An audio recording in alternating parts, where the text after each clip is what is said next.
Kirk Glasso versus Artie Dracos. Good afternoon, Your Honor. Jay McCurdy appearing on behalf of the plaintiff. Oh, this is Gata. Sorry. Your name again, ma'am? Gata Dari. Yes, and for whatever reason, I skipped your name, but you're also on this case. All right, folks. This is the second hearing. Did we get the money judgment corrected?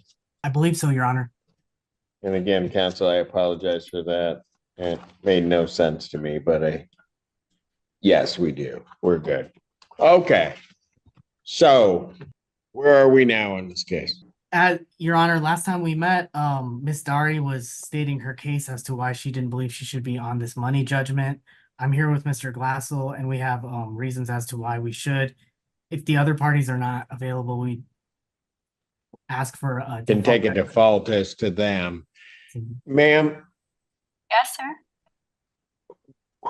you Yes, never moved in. Is that correct? Correct. Due to personal reasons, I did not move in, family health issues. So I reviewed the document or the rental agreement. It says the lease agreement did not stipulate any notice requirement. And so if I had the intent of vacating, or as far as I know, again, a layperson, I go as far as what I read. So when I made the decision not to move in, that was due to a personal reason. So I never actually, within 2 weeks of actually signing the lease agreement, I decided to make that decision. Ma'am, but you signed the rental agreement, correct? Correct. With the intention of moving in. Understood. Mm-hmm. The very fact that you didn't move in, you're still liable under the agreement. You're right. As far as I understood regarding what was served to me, it was regarding a holdover, which I wasn't aware of any holdover, what was going on with them. I had to reach out to the real estate agent that found the location for me to understand what was actually going on.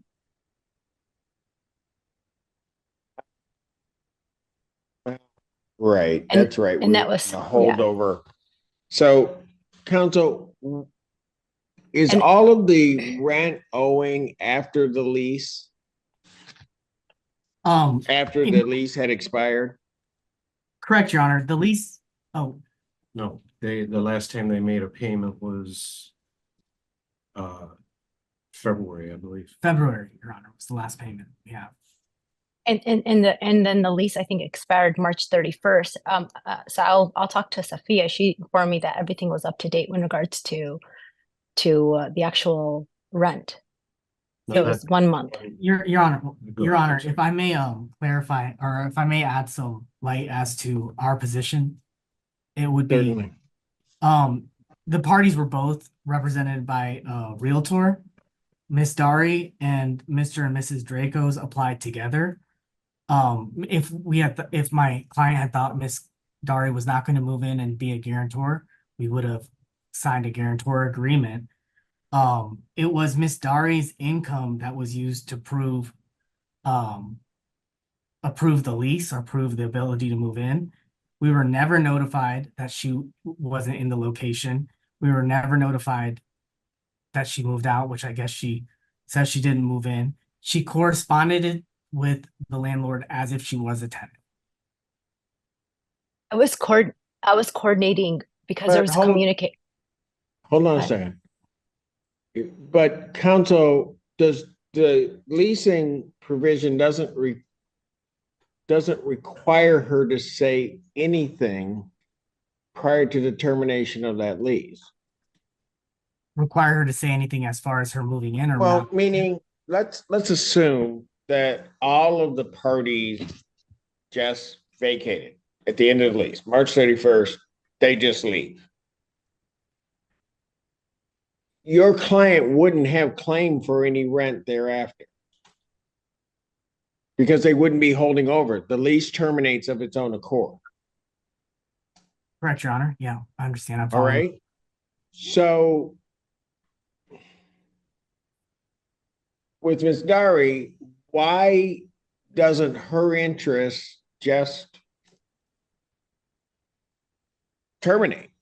So, our position would be that the lease holds everyone jointly and severally liable, and the lease also addresses the holdover period. Right, but if there are three tenants and one moves out, they're gone. There's no lease. They just leave. You're saying she's liable for the other two staying? Jointly and severally, we believe so. Oh, I understand what the lease says, Yep. but she's gone. So, Your Honor, what we're trying to prevent, or what this could also be, is, and we don't know because parties were represented by a realtor, and my client never met these parties because of the realtor involvement. But we would not. What would happen if she applied just to approve them to move in and then never moved in? What if she was a straw person using credit or income to prove their viability as tenants and then didn't move in? Okay, what if she did? That's why we are trying. If we had known that, we would have used a guarantor agreement rather than having her listed on. I get that, counsel, that things might have been done differently. But the status once she signed is that of a tenant. Whether she moves in or not, let's say she had moved in for a month and then she said, I gotta go for whatever her reasons are, I gotta go. But the tenancy is still paid for through the end of the lease. But she's not there. She basically has vacated. She's terminated her interest March 31st. Why is she liable for anything in terms of residency afterwards?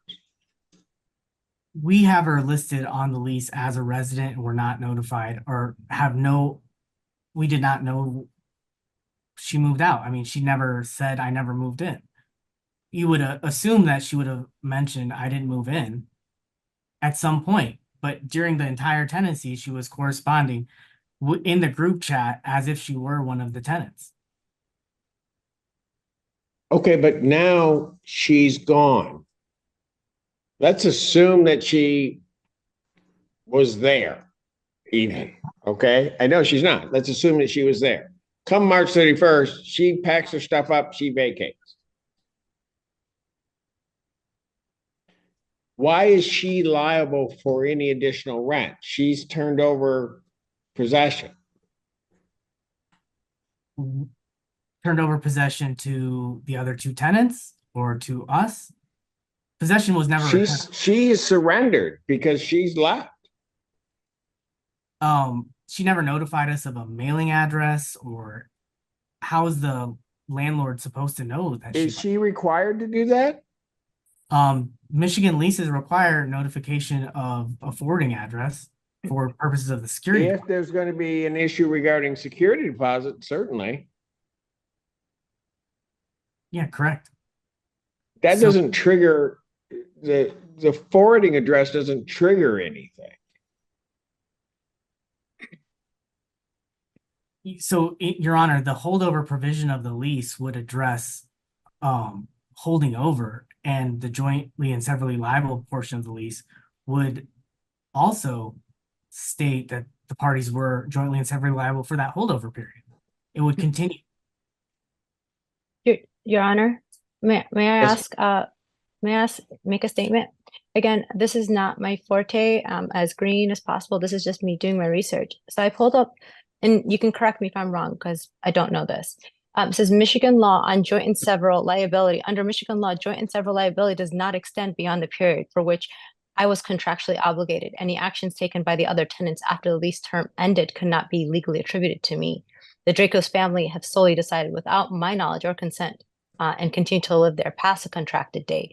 Michigan law supports that the tenant cannot be held liable for actions of other tenants once the lease obligations have been fulfilled. I don't know what you're reading from, but I don't know what you're reading from, but that's fine. That is indeed my understanding. That's what I pulled from, the So again, I don't know. I'm representing myself as very minimal knowledge. No, I understand. I'm just saying she contracts for a year. She fulfills, however that happened, doesn't really matter. She fulfills that her obligations for that year. Contract ends. She's not in the premises, which was what the subject matter of the contract is. There are people that may be in the premises. That's fine. But I don't know how her obligation continues. If her obligation were to end, Your Honor, she would then still be liable for March rent. So we would ask for the judgment for March rent may be an issue if it goes through March. If March wasn't paid, certainly. So for I mean, that, I don't think in anything, and Ms. Dari, you can correct me if I'm wrong. I don't think in anything she has said, she's doesn't hold some liability for the lease term. And she believed that it was all paid through the lease term, but if it's not, she's liable for that. I don't have a problem with that. It's the period in time after the lease ends, because at that point, she's no longer occupying the premises. She never did, but certainly after the lease term, she's no longer occupying the premises. Respectfully, Your Honor, may I ask, what was the total amount? And I can pull up the contract because again, I was informed by Safia that they're up to date on everything. The actual lease agreement and I can pull it up right now. She's a realtor she noted, like when I got served, I communicated with her. I'm like, hey, what's going on? Yeah. So there was what is the deposit? How much was the deposit total? security deposit? Security deposit, which I'm sure it wasn't sent back to them. There's still a hold. Yep, we have 5,700. And how much was rent total? 3,800. 3,800. So hold on a second. Stop. Okay. Everybody just stop for a minute. Counsel, you're telling me that there's a $5,700 security deposit, right? There's 3,800 owing in rent. No, there's the monthly rental payment was 3,800. We have rent owing at 1 month. No, so folks, there's two numbers. We have an alarm going off, so I'm gonna have to stop this proceeding. I'll come back at some point. I'm sure you can hear it probably. Court stands in recess. District Court, Washtenaw County, State of Michigan is now in session. All those having business before the court draw near. The Honorable Judge presiding. And good morning. Court does call the case of Jacob Properties Management versus Justin Reeves.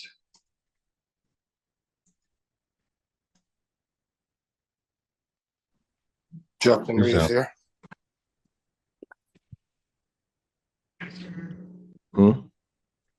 Good morning, Justin Reeves here. I got you, Mr. Reeves. We got the attorney.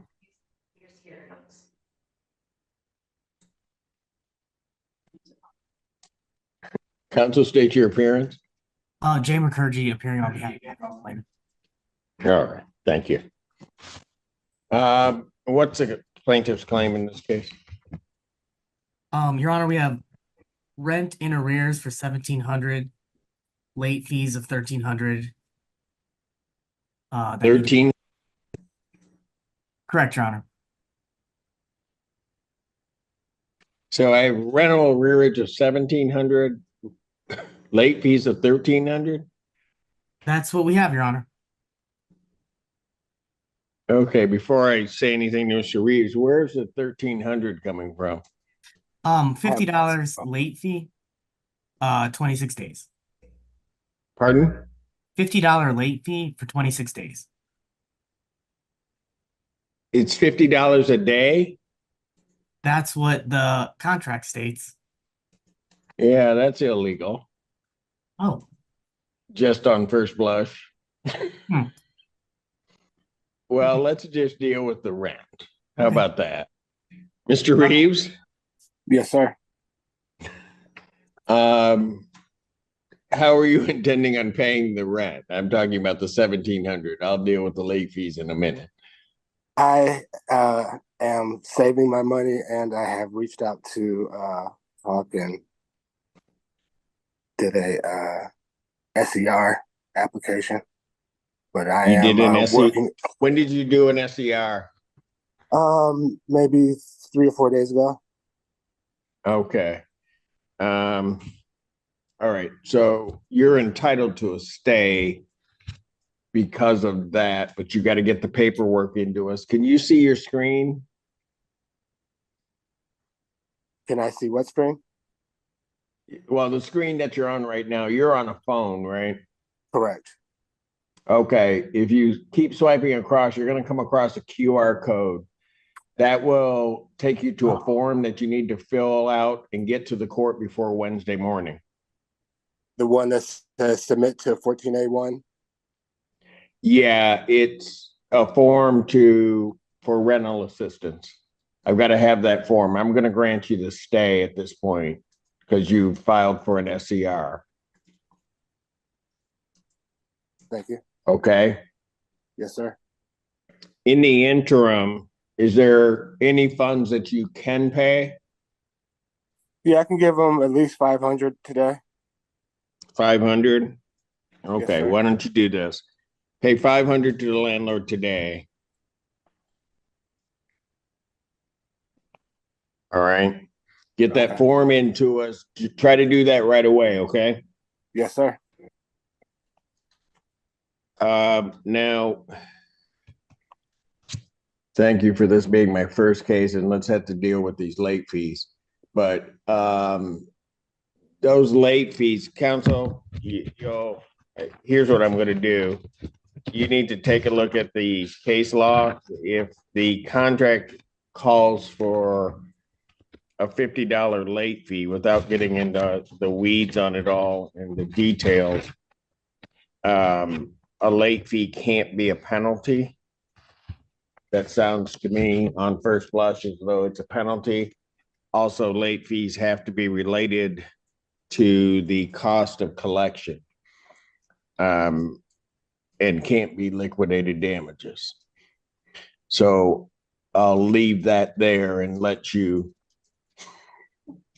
look at it yourself, or Thank you, Your Honor. or I'll do it for you at some point. So we will strike those late fees, Your Honor. I did just see what you were talking about, so we'll adjust that out. All right. And Mr. Reeves, So I'm sorry. oh, if Mr. Reeves contacts my office, we can I haven't heard from him, so we can just So we'll adjourn this out. He's going to get 500 into the landlord today toward the 1,700. How much is your monthly rent, Mr. Reeves? 1,700. 17? Yes, sir. All right. So the problem's going to be that as of tomorrow, we're going to click in another 1,700. So we got to try to figure this out. All right. Yes, sir. Okay. So I will adjourn this matter. We don't have next week. Well, he gets 2 weeks out. So June 14th. I'll adjourn this to June 14th, 2024, 1 p.m. Thank you. All right. Thank you, sir. thank you, Your Honor. Thank you. Court calls case Victor, is it Lacka versus Michael Conlon.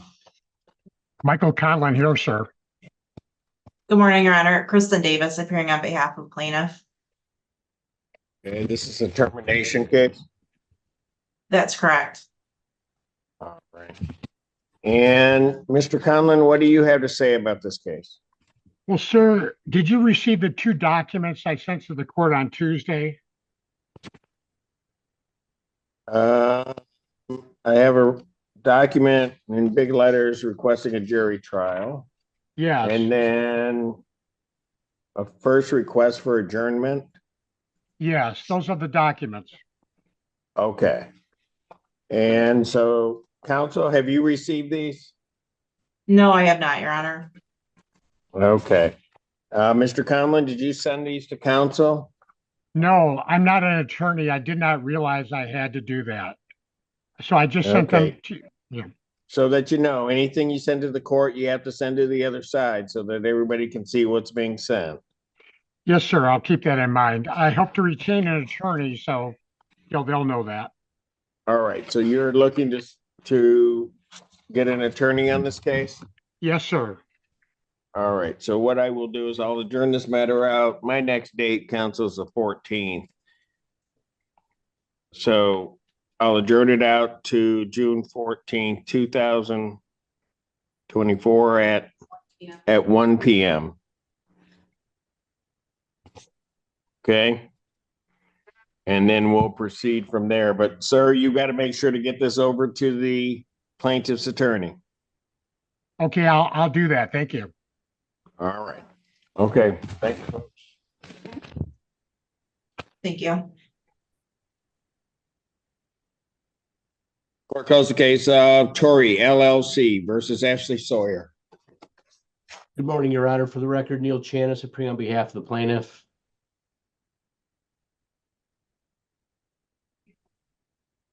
Ashley Sawyer. Don't have them checked in. You paid the second mailing. I did, Your Would you Honor. like to proceed with the default? I would, Your Honor. I move for a default. Raise your right hand to be sworn. Do you solemnly swear or affirm testimony you're about to give will be the truth, whole truth, and nothing but the truth, so help you God? I do. Go ahead, sir. Your Honor, we're asking for a possession judgment only. By default. We show rent and arrears in the amount of $1,450, costs including statutory attorney fees of $175, for a total possession judgment in the amount of $1,625, with the writ to issue after June 10th if that amount remains unpaid. Judgment to the plaintiff. That is by default. For possession, I will- redemption amount is in the amount requested with the writ to issue in 10 days.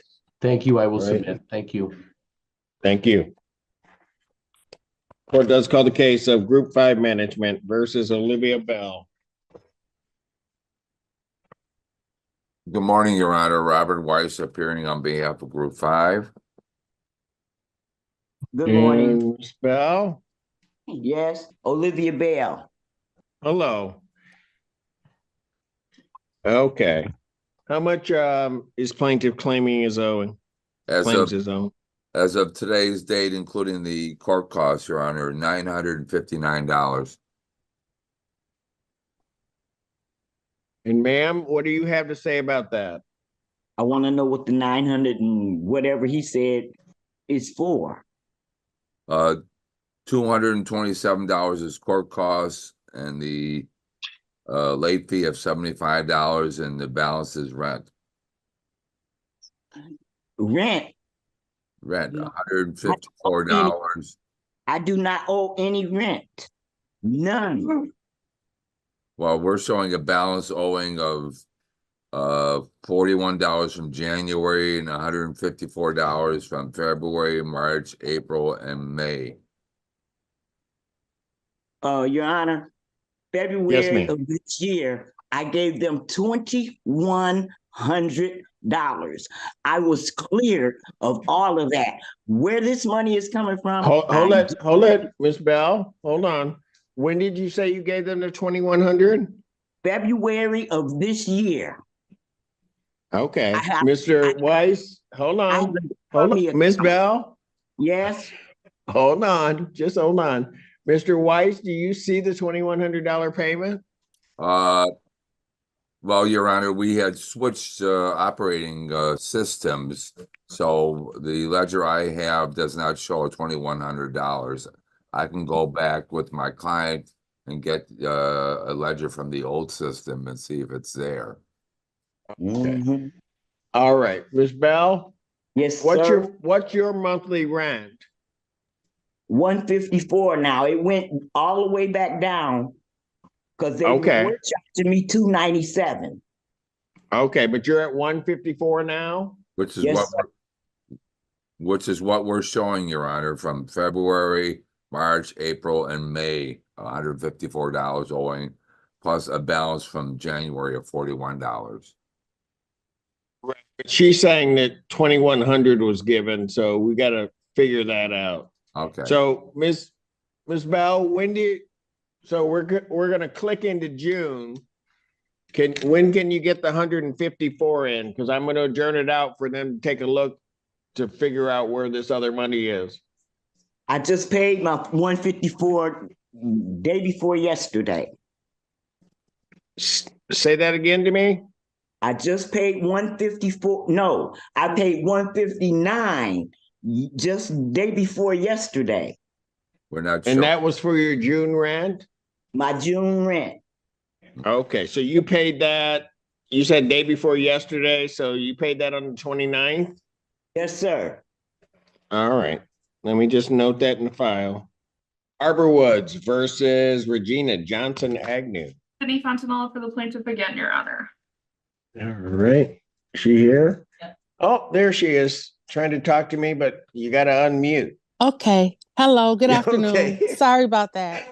No, it's okay. You look like you were saying something brilliant, but I couldn't hear it. I was saying hello, Your Honor. Oh, okay, well, that's brilliant. Hello, how are you? I'm All well, right, thanks. okay. My notes. Well, you were hospitalized. Was that the last one? Correct. Yes. Yeah, that's what I thought. I hope you're doing well. And then you I am, thank you. all right, good. And then there was something with the union that was going to happen. Yep, UAW Legal Services, they put me with an attorney out of Livonia, and I spoke with, I believe, Sydney, is that you I spoke with yesterday? Yes, Your Honor, if I may go ahead and kind of let you know what me and Miss Johnson Agnew spoke about yesterday. Okay. So Miss Agnew has been off of work. She plans to go back to work, I believe, on June 13th. She had given me a proposed payment arrangement, and I had forwarded that over to my client. Unfortunately, I've not heard back about that at this time. And so we're kind of at a standstill right now. Okay. All right. So here's what I'm going to do. Seems to be working potentially towards something. Yes. Let me adjourn it out a week then. See if we can get a response back and see where we go. And so it'll be May 31st, 2024 at 1 p.m. And let's see where we are, what we could do before we may click into June. But if we click into June, then we got to figure something out. Okay? Okay. Thank you, Your Honor. And Sydney. You're welcome. Take care. Likewise. Arbor Woods versus Dara Armstrong. Sydney Fontanella for the plaintiff. They're not here. Correct. They have not checked in. If you'd like to be sworn, you may take a default. Your Honor, I'm actually not going to request a default. I'm going to ask for an adjournment for 3 weeks because there are some underlying issues that Ms. Dornbush has been handling, and I don't want to Got it. cause any other issues with that. Okay. So how many weeks out? 3 weeks, please. 3 weeks. So the 14th. So I'll adjourn the matter to June 14th, 2024. 2 p.m. 2 p.m. Thank you, Your Honor. Thank you. Have a good weekend. I know. Is that it for Ms. Lupton? That's it. That was it? Yeah. Wow. That's the first I time know. that's ever happened. All right. First have a great time. weekend. Probably first and last, right? Yes, exactly. All right. Thank you. Take care. All righty. Kirk Gassel versus Dracos. Jay McCurgy on behalf of the plaintiff. Got it done. All right. Okay. I'm trying to remember exactly where we were, but I think it was really the March rent, which was the issue. And then I'd asked how much the security deposit was, and I think he had stated it was like $5,600, and then the actual rent is $30. I don't even recall the actual total amount. Right. The rent is 38, but that's only for 1 month. And that was only. Oh, so well, but hold on. Even if I think you said the security deposit was 57, right? Correct, Your Honor. Yes. All right. So they could take the security as that, but that's going to happen at a different point in time. Have the folks vacated the premises to your knowledge, Mr. Kirji? Yes, Your Honor, they have. So does your client have possession back? He does. Okay. Your Honor, So he would, yes. The lease states that the security deposit doesn't have to be used for rent and arrears, and he was planning on using the security deposit for the damages, which are extensive. Where in the lease does it say that? Page 1, where it is.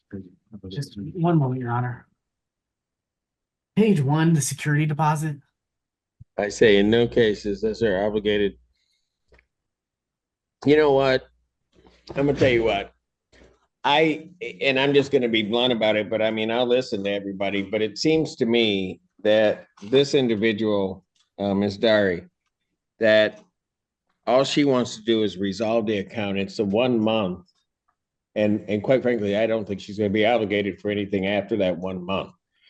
And part of, if nothing else, if I were to take the security deposit divided by 3, about $1,900 you have of her funds that could be applied to whatever her rental obligation would be, remaining on that lease. The landlord doesn't want to do that.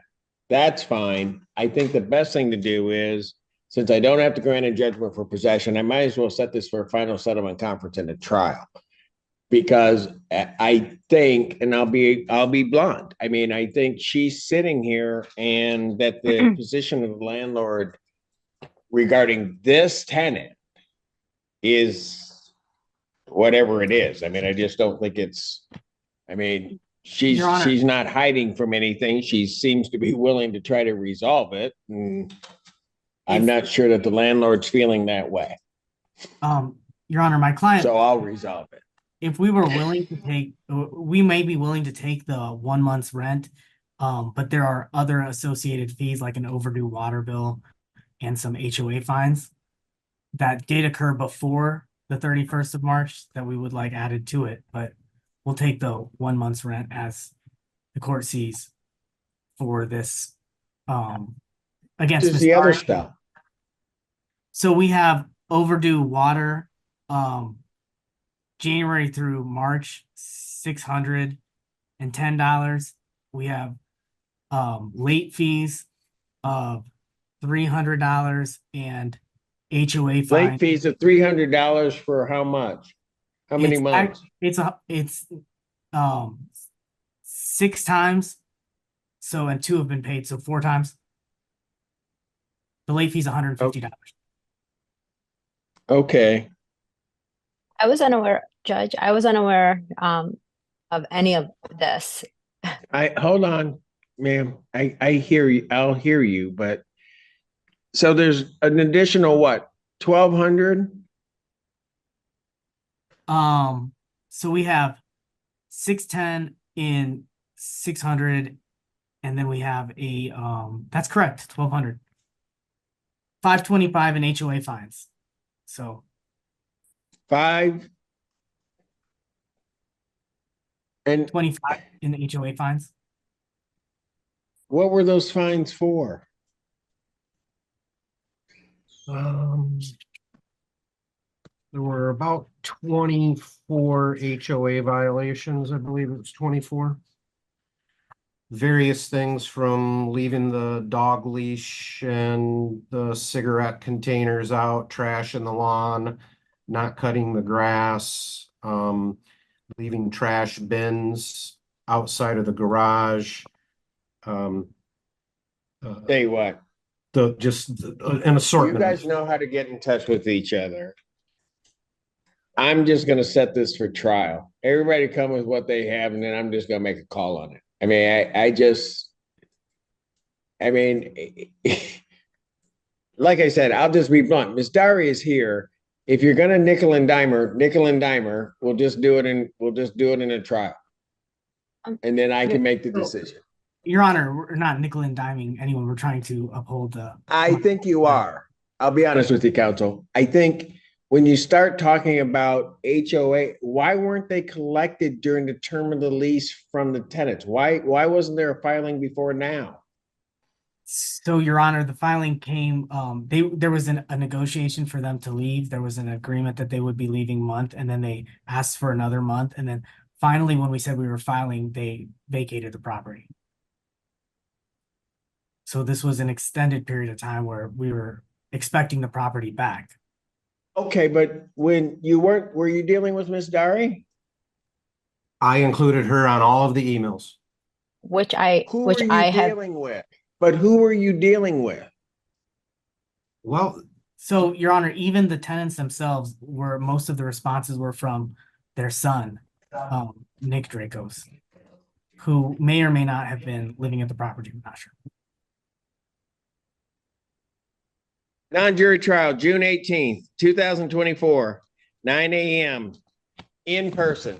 Bring all your exhibits, bring all your documents, and then I'll just make a call on this. Miss Dari, you wanted to say something. I'm sorry, ma'am.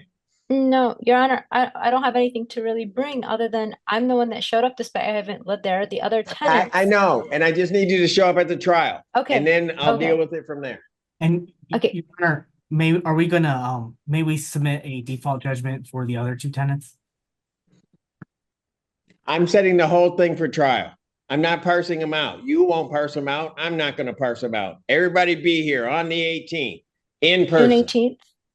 What time? 18th, June 18th. I'll be in courtroom A. I'll have bells on. Everybody else have theirs. What time, sir? 9 a.m. Okay. Court calls the case of Spice Tree Apartments versus Lauren Eccles. Good afternoon, Your Honor. Rachel Dornbush, Appellate's Law, on behalf of the plaintiff. And Your Honor, we are dismissing this case without prejudice as Ms. Eccles paid the remaining balance today. Wow, that was easier than that last one. Okay, case dismissed. Your Honor, Ms. Eccles was signed in. She may have. Oh, she's still here. there. Yep, Ms. I wasn't sure if Eccles? she wanted to say anything. No, thank you. You okay with the dismissal? Absolutely. She decided she'd go outside in that sunshine that none of us are in. Okay, Miss Eccles, you have a great weekend. Court calls the case of Arbor Woods versus Sarah Gillespie. Rachel Dornbush, Appellate's Law, on behalf of the plaintiff, Your Honor. Hello, Your Honor. Miss Gillespie? Yep, I'm here. I cannot figure out how to make my phone go on speaker, so I can't look at the camera and speak at the same time. Okay. We'll work with it. We know you're there. Okay. Thank you. She paid the $1,500. She did, and so the total, Your Honor, would cost $460.71. $460.71. What's her monthly rent? It is $13.49 plus a $25 pet fee, and then water sewer is metered based on usage. So $13.49 plus 25, $13.74, Judge, plus the metered water sewer charges. Okay, so tomorrow we're going to be looking at being around the $1,700 figure. Okay, Miss Gillespie? Yes, Your Honor. I'm taking you don't have the 461 or 462 today. Is that correct? I do, Your Honor. Actually, I can make a payment. Now what I need to know is if I have to do it in a money order like I just did, or am I going to be able to do that on the Arbor Woods payment site? So hold on. So you can get everything paid today? Everything but next month's rent. I just have to wait for my it's first okay. paycheck. I'm not in next month. But okay. If you can get the balance paid off today, that will be great because then the case can be dismissed. Yep, I can have it paid today. All right. So here's what I'm going to do. I'm going to indicate defendant's going to pay the balance today. My next date is the 14th. The fact she paid the $1,500, I'm going to trust her over plaintiff's objection. I'm going to adjourn it out to the 14th. Let her get this paid. If she doesn't have it paid, then I'm going to be dealing with June anyway. So. Perfect. Okay, Miss Gillespie, you go over and get that paid. Okay, they'll have it today. All right, I'll adjourn it June 14th, 2024 at 2 p.m. Thank you, Your And Honor. hopefully we can have it dismissed. Okay, Mr. Gillespie, you have a great weekend. You too. Bye-bye.